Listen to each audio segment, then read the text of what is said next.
आज तक रेडियो सुनता है सारा जहां।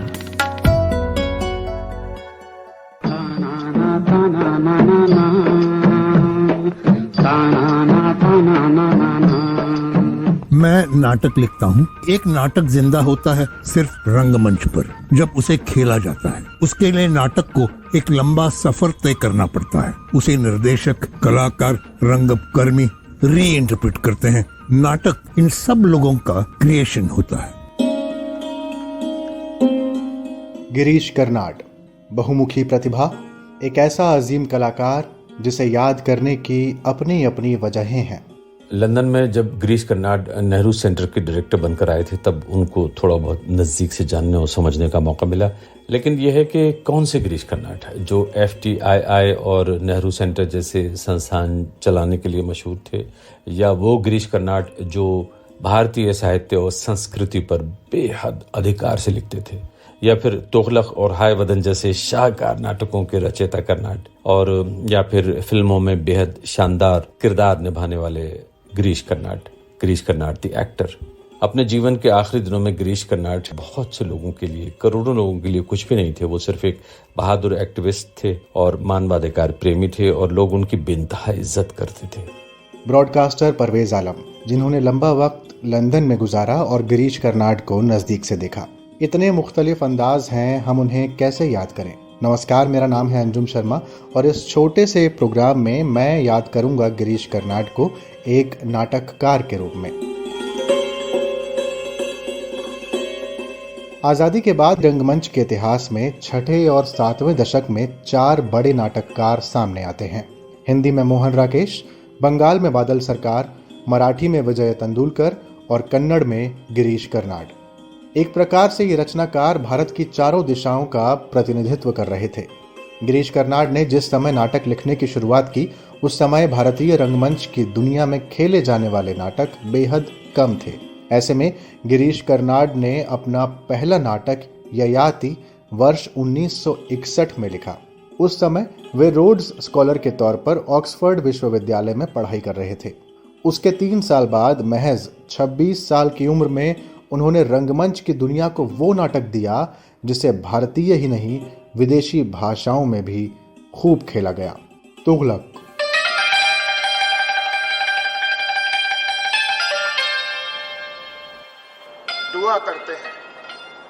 दुआ करते हैं कि या अल्लाह हमें नींद ना आए। दिन तो यूं ही दुनियावी शोरो गुल में गुजर जाता है, लेकिन रात की तारीकी को चीर कर हम आसमान के पार पहुंच जाते हैं और तब जी चाहता है कि अभी और इल्म हासिल करें, अभी और तरक्की करें और ऊपर उठें और इतने बुलंदो बाला मकाम पर पहुंच जाएं कि तरक्की भी हमसे हसद करे। मूलतः कन्नड़ भाषा में लिखे तुगलक नाटक को जब अलग अलग भाषाओं में खेला गया तो गिरीश कर्नाड का नाम अखिल भारतीय स्तर पर ख्याति लब्ध हो गया था। ओम शिवपुरी ने इसे दिल्ली में खेला तो रंगमंच का पर्याय बन चुके इब्राहिम अलकाजी ने इसे फिरोज शाह कोटला में मंचित किया। सोचिए, एक लड़का जिसकी उम्र 26 साल है, उसके लिखे नाटक का निर्देशन इब्राहिम अलकाजी जैसा व्यक्ति कर रहा है जो अपने आप में रंगमंच का संस्थान थे। तो ये कितनी बड़ी उपलब्धि थी। जिन लोगों ने इब्राहिम अलकाजी के निर्देशन में इस नाटक को देखा था वो आज भी कहते हैं क्या मंचन था साहब। खैर, इसके बाद गिरीश कर्नाड का एक और नाटक आता है, हाय वतन, और गिरीश कर्नाड अपनी ही बनाई लकीर को बड़ी करते चले जाते हैं। कहते हैं उनके नाटक उनकी मूल भाषा कन्नड़ से ज्यादा अन्य भाषाओं में खेले गए और वो भी हिंदी में सबसे ज्यादा। ऐसा क्यों हुआ? रंग समीक्षक अमितेश कुमार। गिरीश कर्नाड के नाटकों में एक तो मंचन के लिए बहुत उपयुक्त नाटक है। मंच के व्याकरण, चूंकि गिरीश कर्नाड खुद एक्टर थे, खुद निर्देशक थे, तो मंच की जरूरतों को समझते थे। दूसरा, नाटक में ये शर्त होती है, चूंकि रंगमंच वर्तमान में घटित होता है, तो हमारे वर्तमान के द्वंद्व को व्यक्त करें। तो भले गिरीश कर्नाड के नाटक का विषय इतिहास हो, भले उसमें मिथ हो, भले उसमें आधुनिक कंटेम्प्रेरी जीवन की व्यथा हो, लेकिन मनुष्य अपने जीवन में जो सार्वभौमिक द्वंद्व से गुजरता रहता है या जिन शाश्वत सत्य से उसका सामना होता रहता है, उन सभी की अभिव्यक्ति उनके नाटकों में होती है। इसलिए निर्देशक उनके नाटकों तक जाते रहते हैं और उनका नाटक अभी भी अलग अलग भाषाओं में मंचित होता रहता है। गिरीश कर्नाड ने अपने लेखन की शुरुआत यथार्थवादी नाटककार के रूप में की थी और ययाति जैसा नाटक लिखा था, लेकिन धीरे धीरे जब उन्होंने अपनी लेखन यात्रा आगे बढ़ाई तो वो प्रयोग करते चले गए। माना जाने लगा कि भारतीय रंगमंच में गिरीश कर्नाड सबसे बड़े प्रयोगशील नाटककारों में हैं। वो रंगमंच की ज़रूरतों को अच्छे से जानते थे और समय के हिसाब से रंगमंच की दृष्टि से अपने लेखन को बदलते रहते थे। प्रसिद्ध रंगकर्मी देवेंद्र राज अंकुर उनके श्रेष्ठ नाटकों को याद करते हुए कहते हैं कि गिरीश कर्नाड के नाटकों की रचना प्रक्रिया हर बार पहले से अलग होती थी। उनके 2 नाटक सबसे ज्यादा चर्चित रहे हैं जिनके बारे में मैं बात करूंगा। एक तो सबसे पहला जो चर्चित हुआ वो तुगलक इस वजह से चर्चित हुआ कि लिखा उन्होंने कन्नड़ में था, पहले वो हिंदी में खेला गया।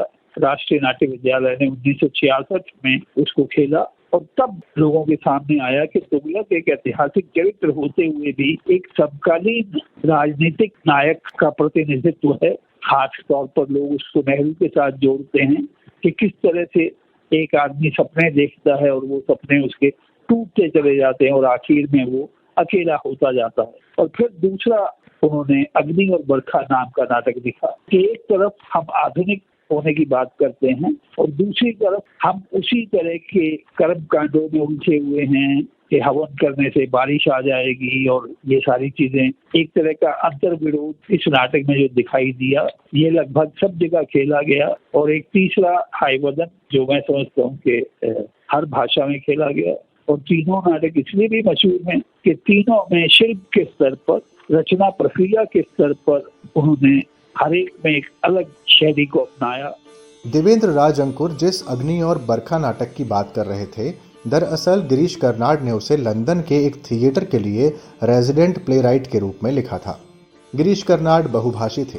कन्नड़ भाषा में किए अपने सारे कामों का अनुवाद उन्होंने अंग्रेजी में खुद किया था। उनके नाटकों की पृष्ठभूमि की रेंज बहुत बड़ी थी। 60 के दशक में अगर उन्होंने ययाति लिखा तो अपने आखिरी दिनों में मोनोलॉग शैली में नैतिक प्रश्न उठाता नाटक द ब्रोकन इमेज का निर्देशन भी किया। अगर वो इतिहास को आधार बनाकर टीपू सुल्तान लिखते हैं तो 21वीं सदी में बेंडा कालू ऑन टोस्ट जैसा नाटक भी लिखते हैं जो आधुनिक जीवन की अलग अलग जिंदगियों का टकराव दिखाता है।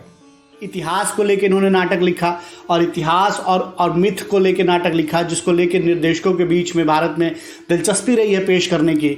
तो रक्त कल्याण नाटक लिखा उन्होंने, टीपू सुल्तान पर एक नाटक लिखा। फिर रंगमंच के माध्यम से बहुत सारी चीज़ों पे जो बहस जनरेट होती है, जैसे लेखक कैसे बनता है, लेखक की कृतियों की जो चोरी हो जाती है, दूसरों के नाम से छपती हैं, उसको बिखरे बिंब में दिखाते हैं।